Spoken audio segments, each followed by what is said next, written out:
Election night started with a victory for the Green Party when Elizabeth May was re-elected to her 5th term in her British Columbia riding.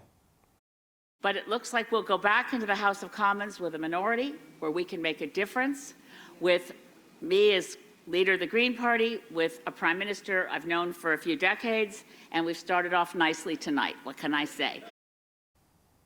But after all the votes were counted, May remained the only Green MP elect. The party ended up with just under 250,000 votes across the entire country, making up just 1.2% of the vote share, the party's worst vote share in 25 years.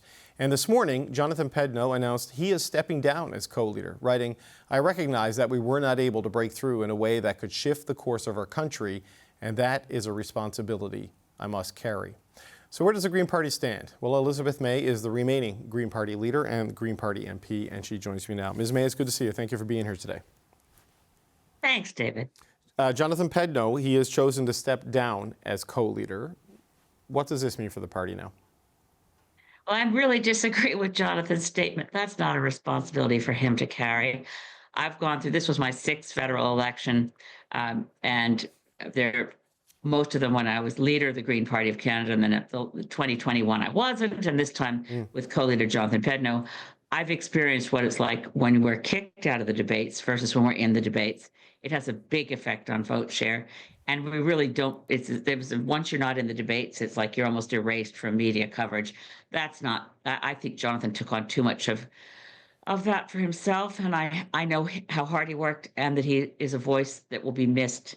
Right. Canadian politics. I was unsuccessful in convincing him to stay, but look, this was a weird election, David. I don't think anyone will disagree.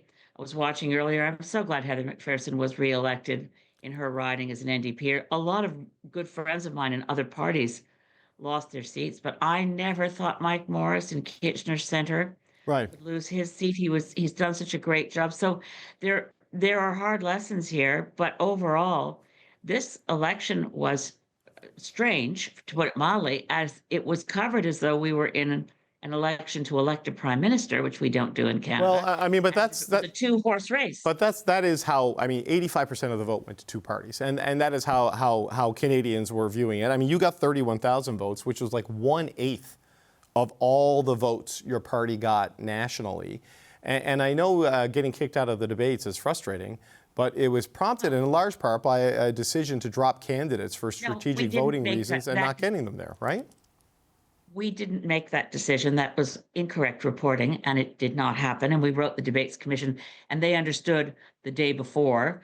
It was explained to them clearly. Actually, there's no Debates Commission because there is no Debates Commissioner. There is a senior person left on staff who made those decisions, and those need to be revisited because we're going to be into another election, probably, obviously, sooner than if it was a majority parliament. So we're getting ready. We know it's a minority parliament. I look forward, as I said in that clip there, I had a conversation with the Prime Minister the night of the election to congratulate each other. Obviously, huge turnaround in fortunes for the Liberal Party. Sure. And Prime Minister Mark Carney has a challenging parliament ahead. And we need to make sure it works because Canada has to stick together to take on Donald Trump. It's not like one person can be a savior for a country. We need, Team Canada, elbows up, and we have to work together.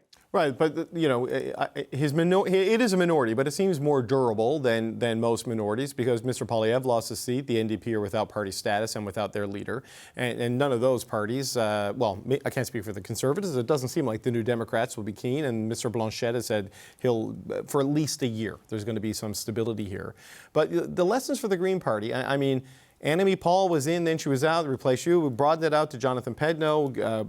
The debate thing was the debate thing, but he is now gone. You're back as the sole leader and the sole MP.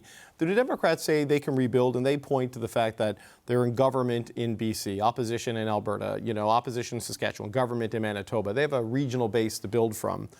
What does this mean for the Greens? I mean, the vote share's just gone down consistently. How do you come back? This was not unexpected when we had such difficulty getting all of our nominated candidates onto the ballot. That was not a decision. That was a struggle given if Bill C-65, for instance, that died on the order paper, which would have reformed the process of collecting signatures, we would have had very close to a full slate. I mean, I'm not going to look in the rearview mirror and say, if only, if only, if only.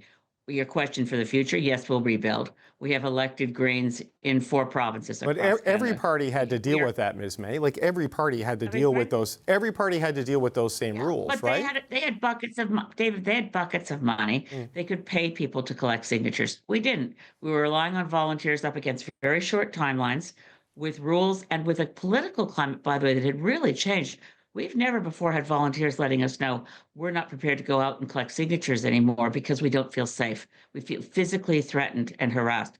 We've never experienced that But, before. but So physically threatened and I'd harassed already report. by whom? Like I've heard that Mr. Pedneault say that, but I don't understand who No, was it's threatening them. actually on the street. And this is a report that came from across the country from our volunteers. We put out a press release about it April 8th. I reported to the Privy Council office and the CSIS folks when I was getting my top secret security clearance on how the election was going. And I told them there, please tell the Commissioner of Elections Canada, we've written them too, we need to make reforms before the next election because we've never experienced anything like this in terms of, in some places, it was just the skepticism of, why do you want my name and my address and want me to sign something? I've never run into that before, but across the country, people are more cautious. Society is more fractured. Collecting signatures was much harder. And we had a lot of returning officers, some of whom weren't clear on the rules, sent people away. They were wrong. People had to come back. We would have had a lot more people on the ballot and a lot more of the popular vote if, for instance, just one clear example. I mean, if Mark Carney had decided on March 23rd to ask the Governor General to drop the writ and have the election take place May 5th instead of April 28th. And I'm not blaming him. It's just we Right. thought it was going to go for May 5th because who would want to have advanced polling starting on Good Friday and Easter Saturday and so on? As it turned out, that didn't affect advanced voting. We had big turnout for advanced polling.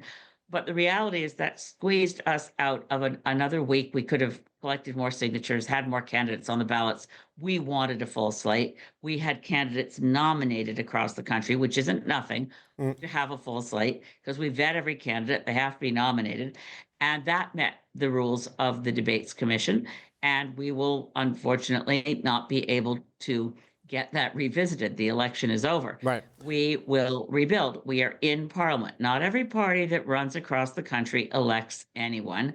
Obviously, Max Bernier is disappointed the People's Party didn't. The NDP to go down to 7 seats from where they were before. This was an election that squeezed the smaller parties a lot. And we're not gone. We're not dead. We're already writing all of our candidates and saying, okay, we know an election's coming up sooner than later, which is not an advantage we had from 2021. Now we have the advantage of being able to say, okay, let's talk to all the candidates. Are you willing to run again? Are you ready? I'm hearing from so many people. They're going to get organized. They're going to be ready for the next election. So we will elect a lot more Greens in the next election. And in the meantime, the job isn't, and for me, my sense of my duty is to my country, my planet, and my community to continue to be the best MP I possibly can be for the voters of Saanich Gulf Islands, who, and it's very personal, they Right. did me this extraordinary honor of asking to continue to serve. But just as a final question, Ms. May, like you say you will elect a lot more Greens, but that's kind of never really happened, right? I know Mike Morris was there. And he lost. I'm not trying to be mean, but I'm just trying to be analytical at this. Like Mike Morris won. He was a good MP. He seems like a really good person. But the disqualification essentially of the Liberal candidate in that riding after some journalistic work by my colleague Ashley Burke took Raj Saini out of there, changed the dynamic of that race, and now it's back to you. So I guess. Let's look at the reality. But does the Green Party of Canada survive in Parliament beyond Elizabeth May's political career? Because we always seem to end up in a circumstance like this at some point. No, what we need to do, and the NDP need to help, and Mark Carney needs to help, we need fair voting. We need to get rid of first past the post, which is what drives people to fear-based voting. Your last panel was talking about it, the strategic voting panic. We do not need fear-based voting. We need people voting for what they want. And we need to have a voting system like most democracies around the world. The vast majority won't touch first past the post with a 10-foot pole. We need to go back to how was it that Justin Trudeau got a majority in 2015? making a promise he broke. And we need to absolutely ensure fair voting in this country before we end up having someone who's a Canadian version of Trump getting 100% of the power with less than 40% of the popular vote. Okay. Elizabeth May, congratulations on winning your seat. It's good to talk to you again. That's Green Party leader Elizabeth May. Thank you for being here today. And you couldn't be mean if you tried, David Cochrane. A good Newfoundlander like you could not be mean. I'm sorry. All right. Well, thank you very much. We'll leave it there. Elizabeth May, thank you for your time today.